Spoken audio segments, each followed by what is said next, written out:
Dari pagi sampai malam mari dengar lagi. Jangan ragu sobat bersama kami.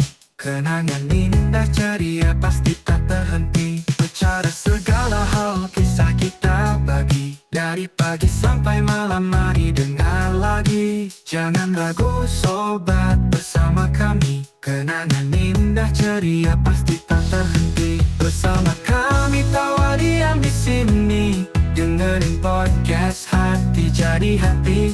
Berbagi cerita lagu sukacita. Ayo tonton kami pasti bikin bahagia. Duduk santai sambil senyum mendengar kami. Podcast ceria menemani hari-hari. Dengarkan sejenak lupakan semua beban. Sobat Skaga yang tak berhari. Halo Sobat Skaga, senang sekali kita bisa bertemu kembali di acara Mabar, Masalah Belajar. Kita cari solusinya di sini. Oke. Ya, pada kesempatan ini kita kedatangan tamu, yaitu Bapak Joko Purwono, Iya. SPD MM. Ya. Beliau ini adalah Wakahumas Dudi SMK Negeri 3 Tanah Grogot. Ya. Apa kabarnya Bapak Joko? Alhamdulillah baik Pak. Alhamdulillah Kamal. baik. Gimana Pak Kamal? Baik? Sehat. Oke. Sepertinya minggu-minggu ini agak sibuk Pak Joko ya? Ya, seperti Pak Kamal lihat ya. Iya. Terutama persiapan anak-anak untuk berangkat PKL. Oh, PKL. Iya. Oke. Wah, pas sekali ini. Pada kesempatan ini mungkin kita akan membahas tentang PKL Pak ya? PKL. Oh, iya. Oke. Karena pas sekali dengan waktunya dan juga narasumbernya seperti itu. Siap. Ya, langsung saja kita ada dapat pertanyaan dari beberapa orang di IG SMK Negeri 3 Tanah Grogot, Pak Joko. Ya. Mungkin nanti bisa Pak Joko menjawabnya ya. Oke. Siap. Langsung pertanyaan pertama dari Rahman, Pak Joko. Rahman. Apa aja sih persiapan PKL yang diperlukan? Nah, ini kan anak-anak kelas 3 kita kan mau PKL nih Pak Joko. Iya. Nah, ini kira-kira anaknya ini sebelum PKL itu apa aja yang harus disiapkan? Mungkin dari barang atau mentalnya atau seperti apa gitu Pak Joko? Oke. Ya, tentu ini kalau untuk berangkat PKL memang banyak yang harus disiapkan ya. Ya salah satunya yang jelas adalah mental. Bahwasanya pembelajaran ini nanti akan dilaksanakan di luar sekolah gitu. Oh, ya, Nah, di luar terkait sekolah, ini ya. sebetulnya kita dari sekolah itu sudah mengundang anak-anak. Berikut juga dengan orang tua melakukan pembekalan untuk apa saja yang harus dipersiapkan oleh anak-anak selain yang sudah dipersiapkan oleh sekolah. Nah, kalau sekolah ini kan nanti terkait dengan dokumen. Misalnya kita membuat surat permohonan, nanti akhirnya kita membuat surat penempatan, kemudian menyiapkan mungkin semacam asuransi untuk perlindungan siswa. Nah, kalau untuk siswa, syarat utamanya atau persiapan yang harus dilakukan satu, mereka itu harus sudah menyelesaikan tahapan belajar di semester sebelumnya. Nah, kita ini kan PKL hitungannya masuk ini di semester 6. Ya. Jadi nanti di semester 1 sampai 5, maka mereka sudah harus menyelesaikan proses pembelajaran itu.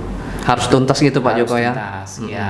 Karena ini kan merupakan tahapan pembelajaran. Jadi tahapan sebelumnya harus diselesaikan dulu. Yang kedua, terutama bagi yang PKL-nya nanti di luar kota ini. Ya, Selain ya. menjaga kesehatan atau menyiapkan kesehatan sebelum berangkat PKL, mereka nanti harus koordinasi lah dengan orang tua, menyiapkan terkait tempat dan lain sebagainya. Ya, seperti itu sih secara garis besar. Intinya mereka menyiapkan diri secara mental, sekolah menyiapkan secara dokumen dan administrasi ke dunia industri. Gitu. Oke, berarti ada beberapa macam tadi Pak Joko ya? Ya. Selain mental juga kesiapan tempat di sana Pak Joko ya? Tempat. Karena memang PKL-nya tidak hanya di sekitar Kabupaten Pasir Pak Joko ya? Ada yang di luar kota kan, Oh, di luar begitu. Kabupaten Pasir. Iya. Seperti itu. Nah, jadi seperti itu yang harus disiapkan oleh siswa-siswi yang akan berangkat PKL. Iya. Nah, lanjut Pak Joko, kita ke pertanyaan selanjutnya. Nah, ini dari saudara Ari Pak Joko. Ari. Iya. Oke. Sebenarnya PKL itu apakah wajib Pak Joko? Nah, seandainya dia tidak ikut atau dia tidak bisa menyelesaikannya itu seperti apa Pak Joko? Apa akibatnya kalau tidak menyelesaikan PKL? PKL. Oke. Nah, ini ya. Ini mungkin pertanyaan yang umum untuk ditanyakan terutama di anak kelas 12 dan di SMK. Kenapa? Karena PKL itu hanya ada di SMK atau di pendidikan vokasi.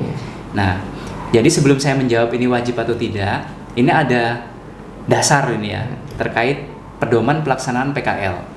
Ada namanya Permen, ada namanya Kepmen. Yang Permen ini Permen nomor 20 tahun 2020, 50 tahun 2020 tentang PKL. Bahwa PKL ini adalah praktek kerja yang dilaksanakan di industri sesuai dengan kurikulum dan sesuai dengan kebutuhan. Kemudian yang kedua Kemendikbud Ristek ya.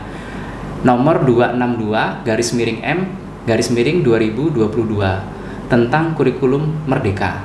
Nah, di dalam kurikulum merdeka, PKL ini adalah mata pelajaran yang harus diikuti oleh peserta didik di kelas 12. Untuk program SMK kelas 12 ya atau program SMK 3 tahun, itu pemenuhannya harus minimal dalam satu semester 792 jam. Nah, kalau 4 tahun itu 1000 sekian lah gitu. Jadi intinya dalam satu semester itu PKL harus dilaksanakan minimal 6 bulan. Jadi kesimpulannya PKL itu wajib bagi anak SMK seperti itu.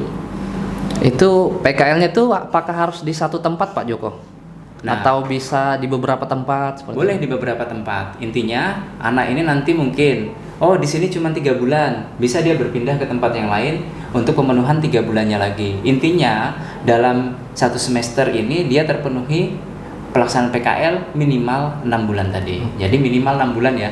Jadi catatannya minimal 6 bulan. Berarti boleh lebih Pak Joko? Boleh. Oke. Ya, tetapi dengan catatan dan ketentuan berlaku. Oh iya, siap Pak Joko. Jadi wajib Pak Joko ya. Jadi kalau wajib. tidak menyelesaikan atau tidak ikut berarti kelulusannya ini bermasalah nanti Pak Joko ya. Sesuai seperti pembelajaran pada umumnya, bahwasanya ketika tidak terpenuhi salah satu syarat atau proses pembelajaran tidak terpenuhi, maka berarti ini akan menggugurkan ya, atau akan menghalangi untuk dianggap menyelesaikan proses pembelajaran itu. Sehingga ya mungkin ini catatan dalam tanda kutip, kalau anak-anak tidak menyelesaikan PKL, ya dia tidak akan bisa lulus seperti itu, karena tahapan pembelajaran ini tidak dilaksanakan. Jadi selama satu semester dia tidak melaksanakan PKL, otomatis ya syarat untuk kelulusan tidak terpenuhi seperti itu. Oke, jadi intinya wajib Pak ya? Wajib. Ya. Oke, kita langsung ke pertanyaan selanjutnya Pak Joko. Oke. Ini mungkin sepertinya dari orang tua ini ya, dari orang tua. Nah ini untuk anak magang yang di luar Kabupaten Pasir Pak Joko, itu nanti pengawasannya seperti apa? Nah ini mungkin orang tua yang khawatir dengan anaknya seperti Pak Joko. Ya, itu wajar ya. Orang tua khawatir ketika anak yang masih usia sekolah, habis itu melaksanakan kegiatan di luar.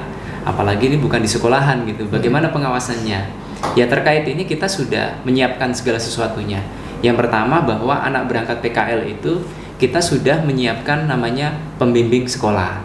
Nah, tugasnya pembimbing sekolah adalah mengawasi anak ini terkait kehadiran, kegiatan di industri seperti apa. Tentunya tidak bisa langsung luring ya atau di tempat, tetapi nanti secara daring komunikasi. Jadi tiap hari teman-teman pembimbing sekolah ini akan menanyakan gimana kabarmu, melaksanakan apa, dan anak-anak wajib mengisi daftar hadir secara daring.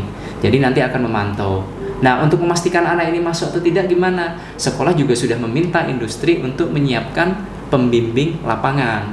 Nah, jadi nanti pembimbing sekolah akan koordinasi dengan pembimbing lapangan terkait pelaksanaan kegiatan PKL yang dilaksanakan oleh siswa-siswi kita. Insya Allah masalah pengawasan itu teratasi. Cuman karena ini di luar ya, di luar PKL gimana nanti anak-anak ya kan? Kalau di sekolah kan pulang langsung ke rumah. Ya, betul. Nah, ini yang perlu harus ekstra, sehingga kemarin kita juga melakukan pembekalan terhadap orang tua untuk supaya orang tua bekerja sama, bahwasanya pengawasan anak-anak selama PKL itu tolong jangan hanya menjadi tanggung jawab sekolah dan istri, tetapi lebih malah ke orang tua, karena kan anak-anak kan biasanya orang tua lebih perhatian. Silahkan nanti orang tua menanyakan gimana kabarmu dan sebagainya. Jadi kita juga sudah menyampaikan ini ke orang tua dan orang tua sudah mengerti terkait ini. Jadi pengawasan itu ada 3 pihak yang harus ikut terlibat, satu sekolah, industri, dan yang ketiga adalah orang tua. Gitu. Ya kurang lebih seperti itu. Oke, berarti orang tua juga harus kerjasama nih Pak Joko ya. Betul. Nah, berarti orang tua yang was-was dengan anaknya mungkin bisa komunikasi dengan sekolah, dan sekolah nanti komunikasi dengan pihak industri melalui Oke. pembimbing lapangan. Melalui pembimbing lapangan. Betul. Seperti itu. Lanjut lagi Pak Joko. Ya. Wah ini masalah biaya nih Pak Joko. Memang kan mungkin kalau PKL itu perlu biaya Pak Joko ya. Ya. Nah ini apakah ada subsidi dari sekolah untuk biaya hidup? Ini mungkin yang Di luar ya. di luar Pak Joko ya, yang tidak bisa PP pulang pergi dari sekolah ke tempat industri seperti itu ya. Ya. Ya, terkait biaya, kalau dari sekolah tentu tidak ada kita. Kenapa? Karena kita tidak bisa menganggarkan atau tidak ada anggaran untuk pembiayaan hidup siswa selama PKL di industri. Ya. Dan ini pun sama seperti saya sampaikan di awal tadi, kita sudah sosialisasi, koordinasi dengan orang tua pada saat pembekalan PKL, baik itu siswa atau orang tua, kita sampaikan. Makanya sebelum anak ini diberangkatkan PKL, terkait tempat ini kita sudah koordinasi Pak Kamal. Jadi PKL ini bukan ditentukan sendiri oleh sekolah, tetapi ini sudah hasil kesepakatan antara siswa, orang tua, dan sekolah. Jadi orang tua ketika dia mengetahui oh anaknya di industri melaksanakan di luar, dia sudah tahu bahwa akan ada konsekuensi yang mengikutinya. Salah satunya apa? Salah satunya terkait biaya hidup. Jadi insya Allah orang tua sudah tahu ini dan tidak ada subsidi dari sekolah. Jadi ini murni jadi tanggung jawab orang tua karena ini kan proses pembelajaran. Hanya saja pembelajarannya di luar Di luar bukan sekolah gitu ya. Iya. Biaya hidup ya jadi tanggung jawab orang tua. Ya. Jadi biaya hidup tidak ditanggung Disubsidi. atau disubsidi Iya. dari sekolah seperti itu. Ke pertanyaan selanjutnya, apakah proses prakerin ini bisa dilindungi asuransi? Oh mungkin kalau misalkan terjadi sesuatu hal yang tidak diinginkan ketika PKL itu, apakah ada pertanggungjawabannya seperti itu Pak Joko? Oh iya. Seperti saya sampaikan tadi ya, bahwasanya kita di awal kan tadi apa persiapan anak mau PKL. Nah, yang disiapkan oleh sekolah salah satunya adalah perlindungan terhadap siswa-siswi kita yang berangkat PKL. Berupa apa? Nah, berupa asuransi. Alhamdulillah 2 tahun ini yang akan berjalan ini, sekolah itu mendaftarkan siswa-siswi kita itu berupa asuransi ketenagakerjaan, yaitu BPJS ketenagakerjaan. Jadi anak-anak ini insya Allah yang berangkat ini semua sudah tercover dan dilindungi oleh asuransi ketenagakerjaan. Kalau zaman dulu namanya jam sostek. Jam sostek, gitu. ya. Iya, gitu. Misalkan terjadi sesuatu Pak Joko nih ketika PKL, itu nanti pengurusannya itu klaim asuransinya itu seperti apa? Apakah dari siswa sendiri atau keluarganya sendiri yang mengurus atau ada bantuan dari sekolah? Nah, untuk kepengurusan yang jelas kan ketika ada hal-hal yang tidak diinginkan terjadi, itu otomatis kan industri akan menghubungi sekolah. Nah, ini akan menjadi tanggung jawab sekolah untuk membantu mengurusi hal-hal yang tidak diinginkan tadi. Nanti kita akan membantu pengurusannya, pengklaiman ke BPJS. Ya. Nah, tentunya ini juga harus kerjasama dengan orang tua karena biasanya asuransi apapun itu akan diminta syarat-syarat yang harus dipenuhi terkait pengklaiman itu. Nah, ini nanti kerjasama antara sekolah, industri, dan juga tentunya dengan orang tua. Intinya kita tidak akan lepas tangan dan itu menjadi tanggung jawab kita untuk kita membantu pengklaiman itu. Berarti sekolah tetap ikut lah ya? Iya. Bertanggung jawab lah untuk pengurusannya seperti itu. Iya. Nah, pertanyaan terakhir nih, mungkin Pak Joko, dari siswa selama PKL itu apakah masih ada tugas nih Pak Joko? Mungkin siapa tahu ada tugas dari guru pelajaran apa atau dari guru pelajaran apa seperti itu. Apakah masih ada enggak Pak Joko? Nah, oke, seperti di Permendikbud tadi ya disampaikan bahwa PKL ini adalah proses pembelajaran yang terjadi di industri. Nah, kemudian berdasarkan kurikulum Merdeka bahwa ini menjadi sebuah mata pelajaran selama 1 semester, sehingga 1 semester itu isinya hanya PKL, Pak Kamal. PKL jadi aja tidak ya. ada pelajaran lain yang menyertai gitu. Karena apa? Dari sini ini sebetulnya sudah rangkuman dari pelajaran yang dia pelajari selama dia belajar di SMK untuk aplikasikan di industri. Tentunya di situ sesuai tujuan PKL, yaitu internalisasi soft skill atau penerapan soft skill, kemudian penerapan hard skill dan peningkatan hard skill di industri yang terakhir adalah belajar kemandirian. Jadi itu sudah banyak itu yang harus dilakukan oleh siswa di industri. Jadi supaya harapannya ini kan siswa itu nanti begitu selesai PKL kembali ke sekolah, tinggal ujian sertifikasi. Ketika lulus, siswa-siswi kita yang SMK ini sudah siap memasuki dunia kerja. Jadi Siap waktu kerja, Pak PKL, Joko, ya? ya fokus di PKL, bukan lagi mikirkan wah ada tugas bahasa Indonesia, iya. wah ada tugas matematika, sehingga malah tidak fokus ke PKL-nya. Oke, tidak fokus nanti Pak Joko ya, berarti Iya. free tugas ya, Free. cukup PKL saja. PKL saja. Oke. Nah, habis sudah Pak Joko pertanyaannya. Ya. Alhamdulillah. Mungkin itu saja.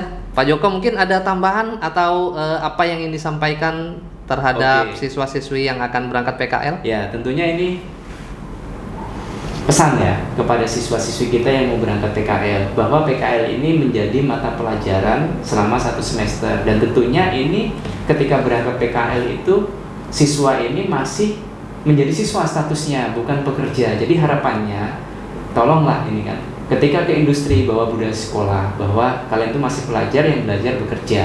Kemudian ketika kembali ke sekolah itu jangan seperti pekerja. Jadi aturan di sekolah tetap diterapkan di industri. Sebagai contoh, identitas kita rambut pendek, kemudian rapi. Dan nanti kembali ke sekolah itu harus tetap sama Pak Kamal. Jadi ketika kembali sekolah, ini malah tambahannya itu adalah ketambahan keterampilan, soft skill budaya kerja, dan kemandirian tadi. Jadi bukan malah wah kayak tampilannya orang-orangan makin amburadul kayak gitu. Jadi harapannya itu, dan tolong PKL dilaksanakan sebagaimana semestinya sesuai pada saat pembekalan. Karena apa? Ini merupakan salah satu prasyarat kelulusan. Karena kita menginginkan semua siswa kita ya kalau bisa lulus dari SMK 3 sesuai dengan kita harapkan, dibekali dengan keterampilan. Tentunya sesuai slogan SMK. SMK bisa, SMK hebat, vokasi kuat, menguatkan Indonesia. Ya, Oke. Terima kasih. Terima kasih Pak Joko Sama-sama. sudah mampir ke podcast SMK ya, 3. SMK 3. Iya. Iya. Terima kasih atas info-infonya. Demikian Sobat Skaga, berjumpa lagi di Mabar episode selanjutnya. Salam Skaga. Salam. Mari bersama kami tawari yang di sini, dengerin podcast hati jadi happy, berbagi cerita lagu sukacita. Ayo tonton kami pasti bikin bahagia.